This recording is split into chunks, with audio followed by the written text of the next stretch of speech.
I want to bring in Jason Buttrill, who is with us now. Hi, Jason. Hi, Glenn. You and I have been talking about this for a long time. We have spent a year on Ukraine, and this takes both of us by surprise. I have to hand it to the intelligence community, although I don't feel comfortable. Something's not right here. But the intelligence community and the Biden administration said this is what he was going to do, and he's done it. Yeah, I agree. It's really crazy because when you study geopolitics, you learn to analyze and look at these things from that lens. You're taught that geopolitics is a study of maps, it's demographics, it's numbers, it's it's interests, hard line interests. And when someone starts acting, emotionally, like Putin has been doing over the past really year plus, you learn to kind of put that away and say, okay, well, he's obviously after something else, which I still think there's something else, involved, just like you said. So when the Biden administration was kind of saying, no, this is happening, full-scale invasion, all that, I didn't believe it was happening. I didn't. I was looking for something behind what was going on. And because this all seems so irrational. But I think the intelligence community was spot on.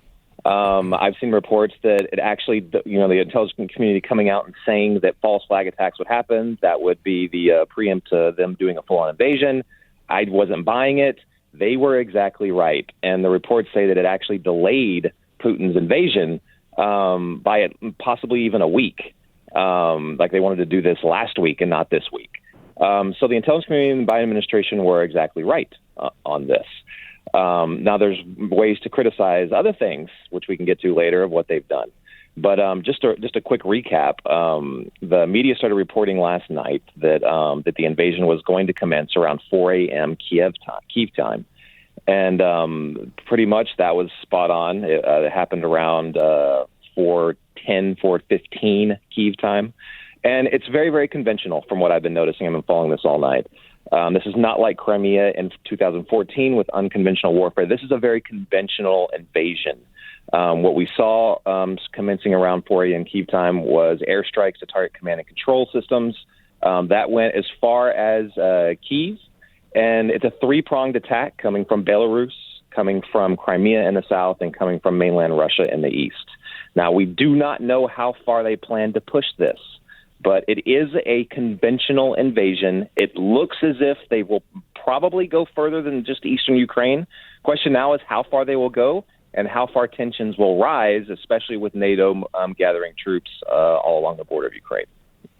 Okay, so let's. It looks as though he was using conventional warfare to cut off the troops as they were kind of gathered at the borders of the two districts that President Putin said he was going to take. They went behind those lines and kind of cut them off so they can't fall back to defend Kyiv, correct? Yes, that's correct, because they know that Ukraine's strategy here is they know they're going to get overwhelmed. So their strategy is their mainline forces in the east guarding those two territories, as you said. Their strategy is to do a tactical retreat back into the urban areas within Ukraine. Then it turns into both a hybrid guerrilla warfare and heavy urban warfare in the large Ukrainian cities. That is very, very bloody. That is very, very dangerous for the Russian military as well as civilians, which Russia does not want to kill too many Ukrainian civilians, because that is going to be very, very unpopular in mainland Russia. But Ukraine's strategy here, as I said, is to get into the cities and turn this into an urban conflict and draw it out for as long as possible. Russia wants to stop that, and that explains why they dropped in behind the troops there. Can they take the whole country just by air and cutting it all off? They absolutely can take the whole country in the short term. It depends on how effective their air assets are, and that's what we're seeing right now. We're seeing the bomb from the air. We're seeing cruise missile strikes. So cutting off command and control all over the country and crippling Ukraine so they can eventually roll into the capital. That will happen, is my guess, unless somebody else intervenes, which I kind of highly doubt. But a short-term victory is really all Russia can hope for here. And that's another puzzling thing, because I can't imagine they think they win in the long term. In the long term, it's going to be too damaging financially and politically for Russia. So it's catastrophic in the short term. In the long term, I don't see how they win this unless there's some other grander strategy that we just don't know about, which could even be scarier, actually. Yeah, I think so. I think so too. We have some puzzling things. First of all, Putin said he wants to denazify Ukraine. Do you have any idea what that's about? Same rhetoric he's been using since 2014. And that's directed more at the people of Russia, not anybody else in the world or Ukraine.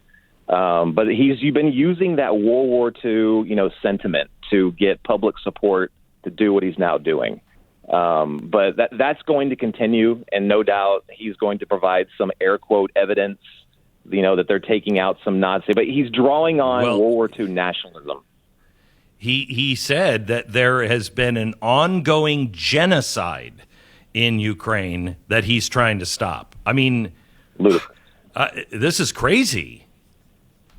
And that's what makes it so hard for me when I was looking at this before to really think that he was going to go through with this, because usually Putin's not a crazy guy.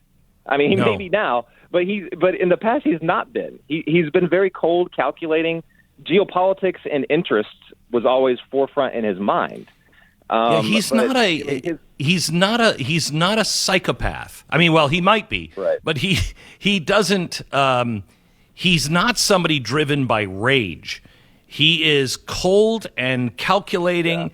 Yeah. And when he's out and out evil. He is a bloodthirsty killer who has spent a lifetime killing people.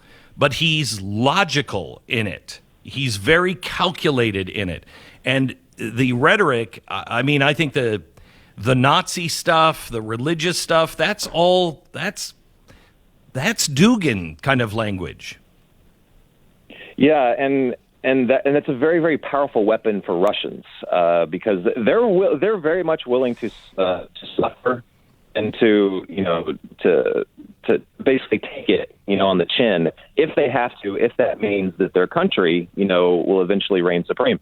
It's interesting if you go and take a tour of the Kremlin and Red Square in Russia, which I've done a couple of times. You'll be very surprised to see that in the Soviet, the former Soviet Union, the capital, in the Red Square, it's probably like 80% churches. There's multiple churches. They weren't religious during the Soviet Union, but historically, during the Russian Empire, they were very religious. Orthodoxy is very, very pivotal to Russian nationalism. And even the Soviets would turn that up when they needed to.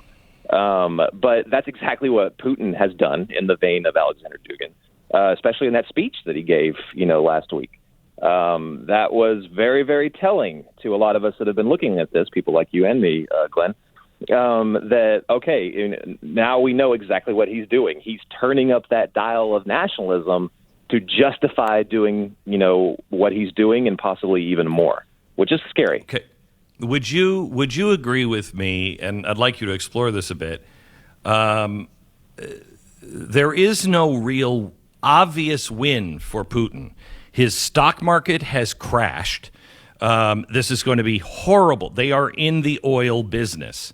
They just made a deal with China, but that's years down the road.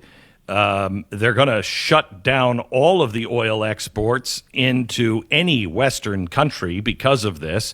So his oil is going to crash, which funds his government and his country. The stock market is down. Business is going to be cut off. It's already a shambles in Russia. What does he have to gain here? Can you think of anything that he has to gain? I've always thought from the beginning of this, especially when I didn't think that invasion was happening, I thought that what he was really doing was playing a game to divide and conquer NATO. That's what I thought, and I still think that's a major part of his plan. Taking Ukraine is also very, very important strategically for Russia to get strategic depth. It's always been their plan was to, have some buffer so that they can protect their capital of Moscow. But also the warm water port. Exactly. Yeah. When he's talking about they're the heart of Russia, that's true, but I don't really think that really guides him. I think that's just the excuse he uses. Correct. to get support from home.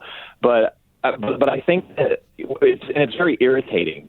I think that we're talking about Putin is not a psychopath. I think he is very spiteful. I think that the Russian election interference, which I don't think did anything, I don't want to say that it did, but their election interference, I think, was a direct response to Hillary Clinton and what they did to his election. I think that what a lot of what we're doing now, I think, was a direct response to how the Obama administration and all his foreign policy elite handled 2014 Ukrainian revolution. I think he responds to these people, directly in kind. That's also a reason why he was willing, I think, to back off of this when Trump was there, because he knew that was not how they operated, and they weren't the ones directly responsible for what happened. And I also think that it's ridiculous that NATO wouldn't respond, wouldn't say, "Hey, look, we're not going to admit Ukraine into NATO." Why couldn't they say that? NATO was irrelevant, and the irony of this is now that Putin responding to that is making NATO relevant again. So right. I think that eventually his goal is to play the long game. Eventually, there's going to be NATO countries like Germany's not going to want to attack. They're not going to want to send troops. No. That's going to cause a divide in NATO. That's going to cause a divide between the UK and France. They're not going to want to attack either. And eventually, this will play out to where NATO will do exactly what he said was what he wanted. He wanted NATO to do a withdrawal. That benefits China and everybody else that's on Russia's side. So his ultimate goal is the long game, divide NATO, possibly even the end of NATO, and to get strategic depth with Ukraine. Okay. Thank you very much, Jason.